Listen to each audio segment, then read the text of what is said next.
Hi, my name is Kathy Poupri. I'm a recruiter with Baylor College of Medicine. I've been here for about 8 years. For this, I worked at Methodist and MD Anderson and have about 20 years of HR experience. Today, we're going to be talking about interview training for advanced practice providers. Here are some of the goals I have for today. We're going to talk about interviewing techniques, what questions you can ask during an interview, and what questions not to ask during an interview. There's quite a bit that happens before a position is even going to get to you all.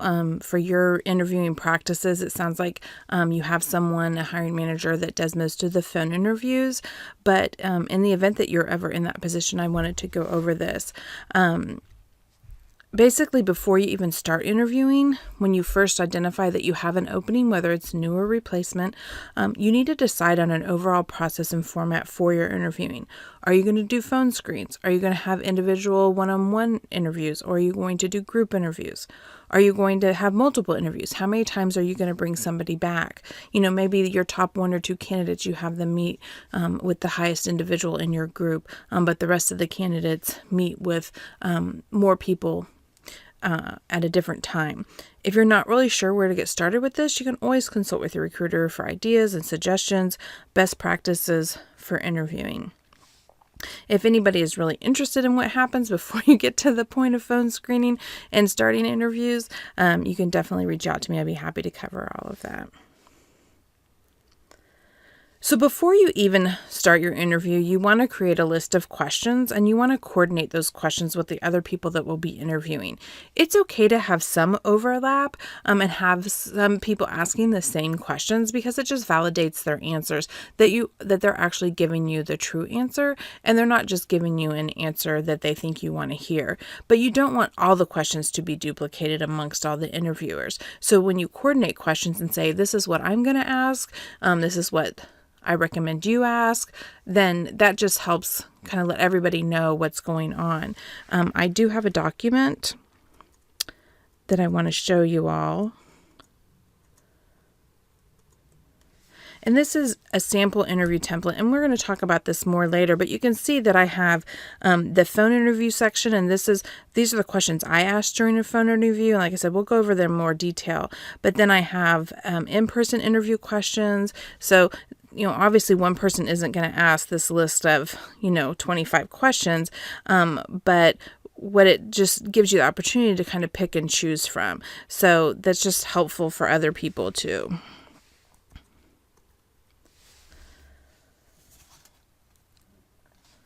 So when you are putting together your interview questions, when you're really considering what you want to ask, think about the competencies that drive exceptional job performance and craft your questions around those. You also want to consider the culture of your department and have questions related to that. Culture can be quite broad. For example, I once interviewed somebody for an HR team. That section of HR worked very independently. There wasn't a lot of group work, and it wasn't a very social department. They weren't going out to lunch together every day.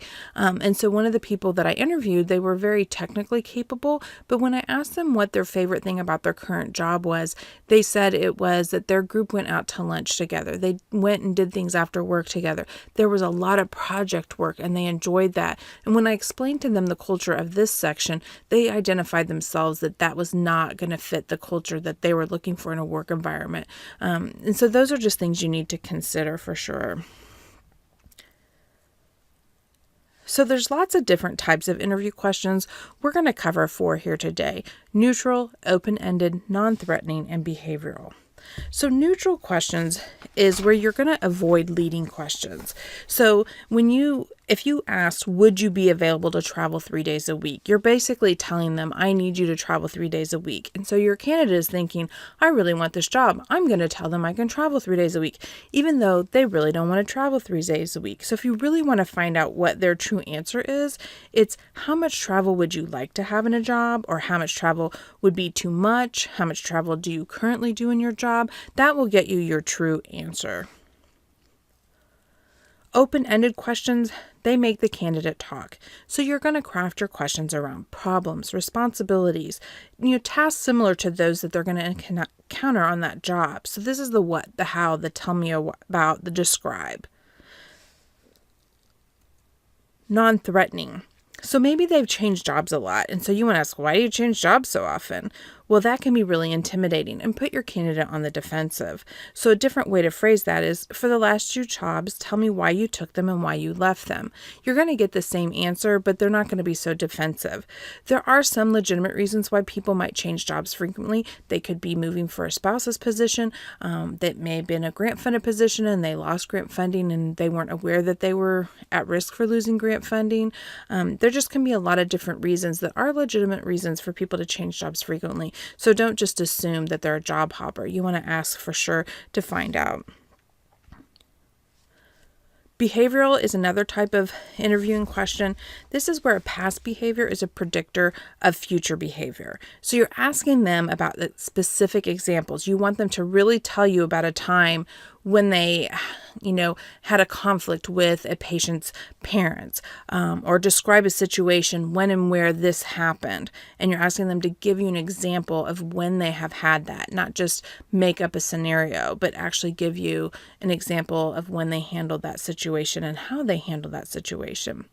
Now, you can't really use this for new grads who never had that situation, so you might have to switch to situational interviewing where you paint the picture for them and tell them, this is the scenario, tell me how you would handle it. They can tell you how they think they would handle it, but you won't really know how someone handles it until they're really there. But you can assess their critical thinking skills and what kind of solutions they come up with, and that they could come up with a solution. So you can assess that through that. Legal aspects of interviewing, what not to ask. Now, one of the documents that Pat is going to share with you all is the 200 questions you can ask and the 40 you can't. It's a great document to have a quick look through, especially the short portion of the 40 questions not to ask. Things you don't want to talk about is marital status. And most of you might be thinking, well, I don't usually ask someone if they're married or not, but commenting on a beautiful ring that happens to be on their wedding ring finger would be discussing marital status. So those kind of comments that seem really innocent, I would just steer clear of. Childbearing plans or childcare. For example, someone may say, I'm so sorry I was a few minutes late. I had a kid that was sick. Nanny was late, or whatever the situation. It's best just to say, we're glad you're here. Let's get started, rather than acknowledging that they have kids and getting into that kind of conversation. You can just glad you're here and get moving on the interview. Finances. Normally that does not come up, but still something to steer clear of. Military discharge. You can talk to them about what their job was in the military, but we cannot ask them what their discharge status, whether it was honorable or dishonorable or medical. That's very similar to asking someone about a disability, and I think everyone nowadays knows that's a no-no. So you can definitely ask them what they did, what their job was in the military, but not anything beyond that. Arrest records. This usually comes up because someone says, I wanted to tell you more about this thing that I wrote down on the application. And it's at that point that you would say, that's really something I'd like you to talk with our HR representative about. That's not something we're going to cover during this interview. It just helps to make you more protected, because you're not making your decisions on whether they're a candidate or not, or whether going forward their arrest records or their criminal past is not going to come into play in that, because you're not going to know it. So it's better to say, I don't need to know about that. You can talk with HR and explain it to them. They're the ones that need to know that. Labor unions, political party, again, just steer clear of that. Hopefully a candidate doesn't bring that up, but if they do, I just say that that's not something that we're going to discuss during this interview. Maiden name, seems pretty innocent. You think their name is really beautiful. You ask the origin of it, but that can be a case for discrimination. So it's just best if you don't go into that conversation, no matter how innocent that may be. We never ask for photographs, height, weight, country of origin.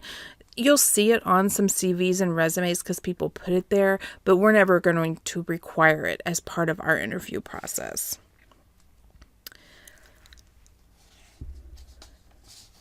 So, preparing for the interview, we talked a little bit about this, that you want to create questions and coordinate your interview questions. So, you definitely want to have the resume to review. I know not all the times they don't always share the application with you, but at least you'll have a resume or CV. So, you want to make sure you look at it and, you make sure that you're aware if there's anything that you want to ask more about. And then make sure that all the interviewers are prepared. So, make sure everyone has the resume, has questions to ask, knows what the format's going to be. If you're doing a big group interview with, more than 2 or 3 people, you want to have one person that's kind of your point person, your moderator, so that if one person is monopolizing all the questions, then you can kind of steer clear of that person for a little bit and go to another person. Or if the candidate seems to be talking a really long time about one answer, you might be able to shut them down and go on to the next question. So it's my understanding that Pat does most of your phone interviews, but I want to go over them just in case you're ever in a position where you're doing phone interviews, where you're the hiring manager, or whether you're partnering with Pat or someone else to get these done. I'm a big fan of phone interviews. I think it's a great way to assess whether someone might be a fit for your position. And not waste a lot of your time or a lot of their time. So you can assess basic communication skills, their professionalism, their demeanor and attitude, their level of interest in the position. And I know you might be thinking, well, they applied to the position, so they must be interested. Well, did they apply after they had a really bad day at work, but now work's going okay because it's a week later? And maybe they're not as interested in the position. So those are things you want to, check on before you get too excited about a candidate or before you start scheduling them to come in. You want to confirm that they're available for the needed work hours. So if you have on-call hours or weekend hours, you definitely want to discuss that up front so that you are agreeing on what the work would be if they got that position.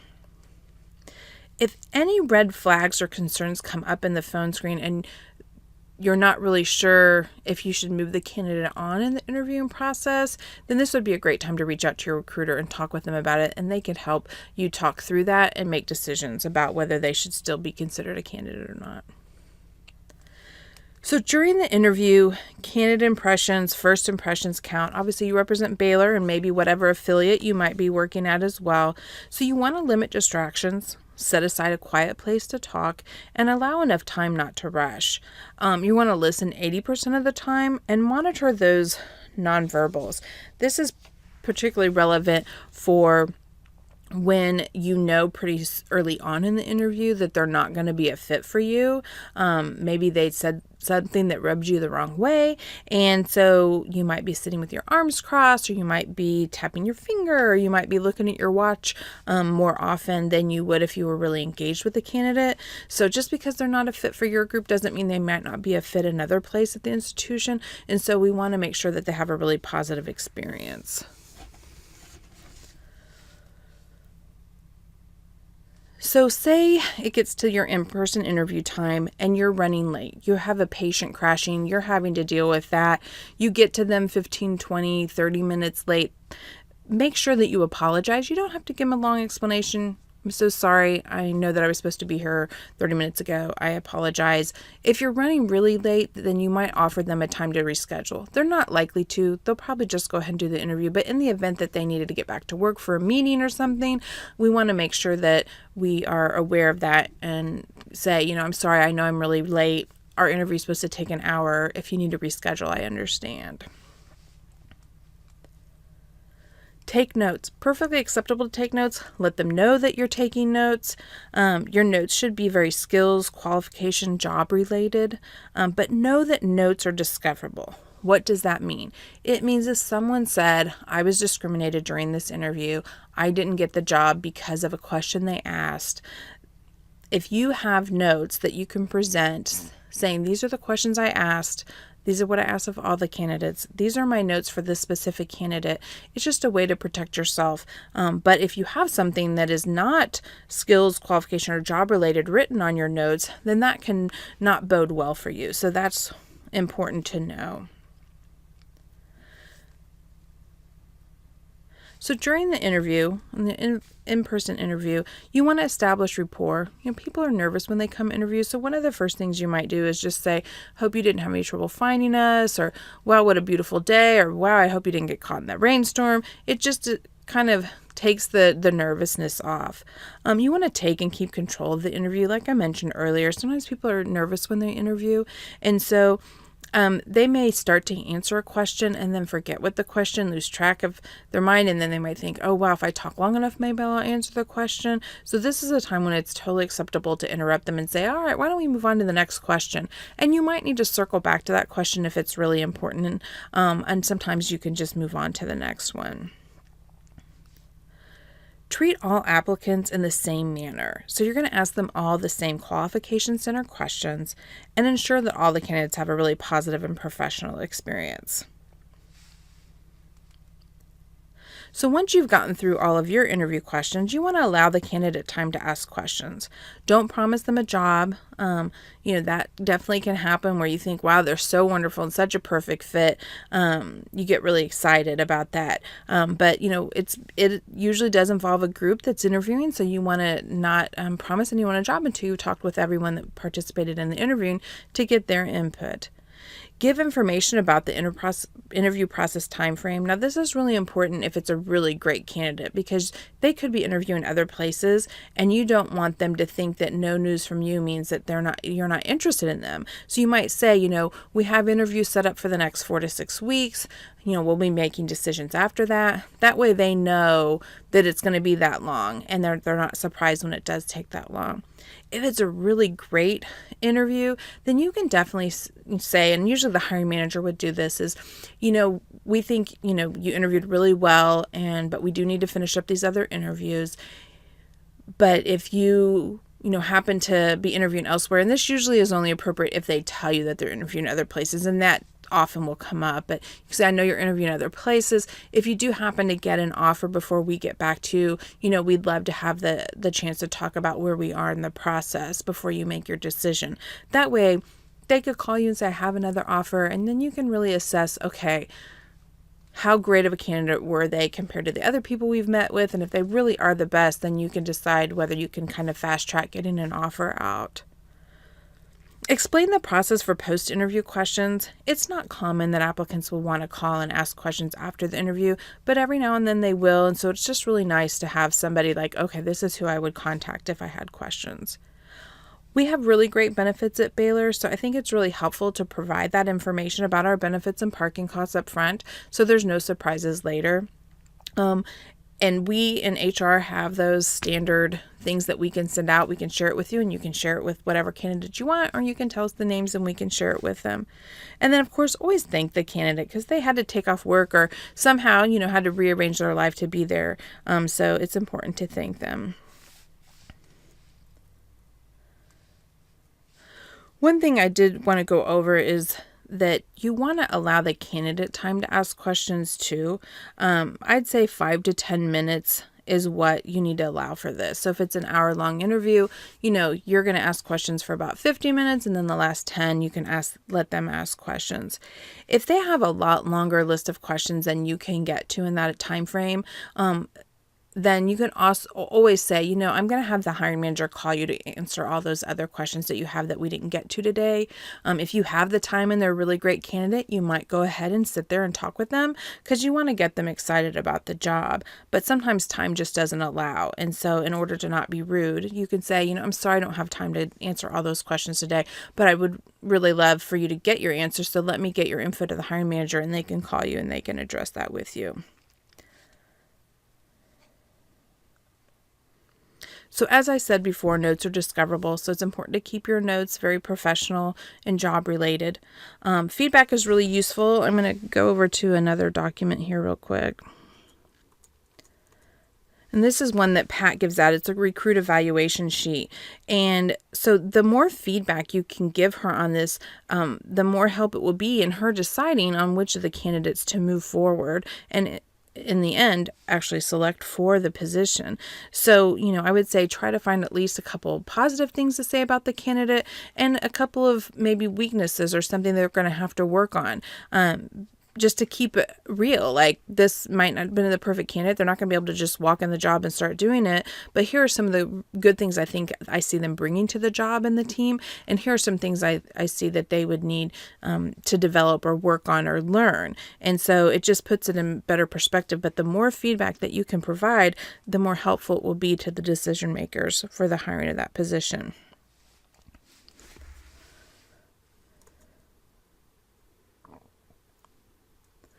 Something to consider is personal bias. We all have it, and it can definitely come into play when you're doing interview selection. So it's just good to be aware of that. It comes in a lot with new grads. Well, this person doesn't have any experience. We have to train them from scratch.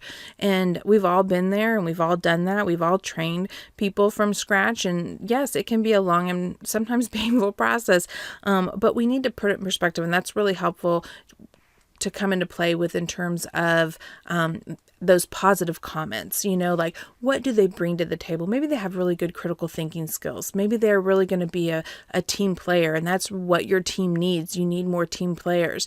And so having to teach them the technical skills, okay, that seems easy in the whole scheme of thing. If you have a real solid employee and you just have to teach them technical skills, that's easier than somebody that's really technically savvy, but they're not a good team player and they don't work well, or maybe they don't interact well with patients or physicians. So, you just have to be aware that you might have personal bias and check yourself. Even check yourself with a coworker. That can be really helpful.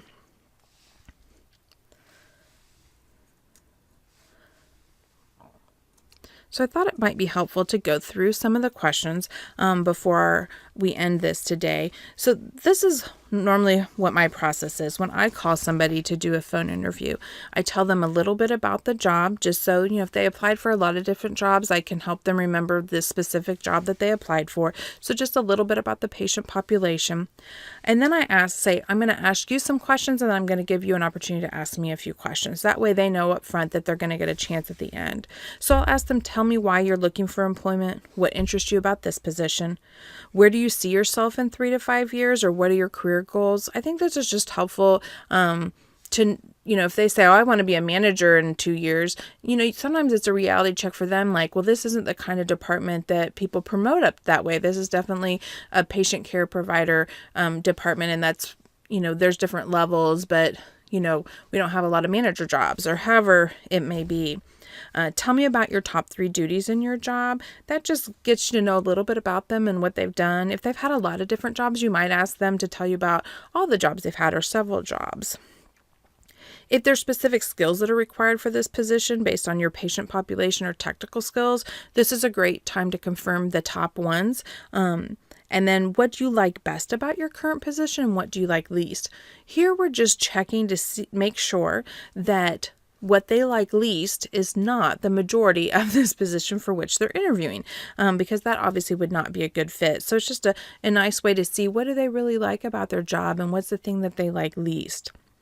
You want them to provide 3 to 5 words that best describe their strengths. Just another way for you to get to know them. Tell me what they feel is a weakness. Some people nowadays like to call it a learning opportunity. I might phrase it, tell me something you're working on or you need to work on, or that you think you would have to work on if you got this position.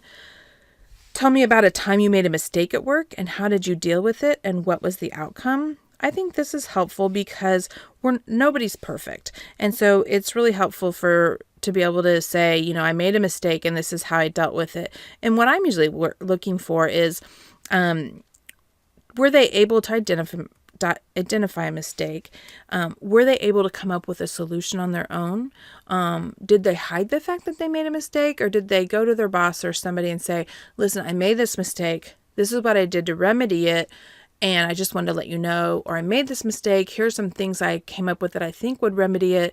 What do you think? So you don't want somebody that says, well, I made a mistake. Here's my problem. Good luck solving it. We're not looking for that. And then the hiring manager is usually going to talk about desired salary with them, just to make sure that what we have budgeted and what our matrix is in line with what they're looking for. Because there's no point in wasting their time or our time interviewing if there's a big discrepancy and we're not going to be able to come up with the salary to meet what they're looking for. So that's all done in a 20-30 minute phone interview. And then here's a list of interview questions that you could pick and choose from when you're doing interviews. Now, based on the feedback form that I showed you earlier that Pat developed, these are questions that I've pulled that I think would be appropriate for each of the sections. So there's some general interview questions, and then these are questions, background, experience, clinical skills, and then teamwork, because we know we want to assess that, and then their problem-solving abilities. So you don't have to ask all of those questions under every section, but those are just some suggestions. And then here's some questions that candidates might ask the interviewer and might ask the manager. And so these are documents that Pat will send along with this video presentation. But these are just questions that you'll want to be prepared to answer so that you're not caught off guard. And obviously they're not going to ask you all 15 questions, but just be aware that they are going to ask some questions, and it's good for you to have as much information. There may be questions that they ask you that are really appropriate for a hiring manager to answer. And you can say that, like, I don't feel comfortable, or, that's really a question that you need to ask the hiring manager when you meet with them, and hopefully that hiring manager is on the interview schedule later in the day and they'll be able to ask that question then. So with that, we're at the end of the video presentation. Obviously, this is a recorded session and we don't have time for questions, but I am the only Kathy Pupri in the Baylor College of Medicine database, so you are welcome to reach out to me via email or calling me. I'll be happy to answer any interview questions that you might have. Perhaps you had an interesting interview scenario and you wanted to run it by me, or you had a question on how to handle something that came up, or whether you can or can't ask a question. Feel free to reach out. I'm happy to answer it. Best of luck with your interviewing and have a great day.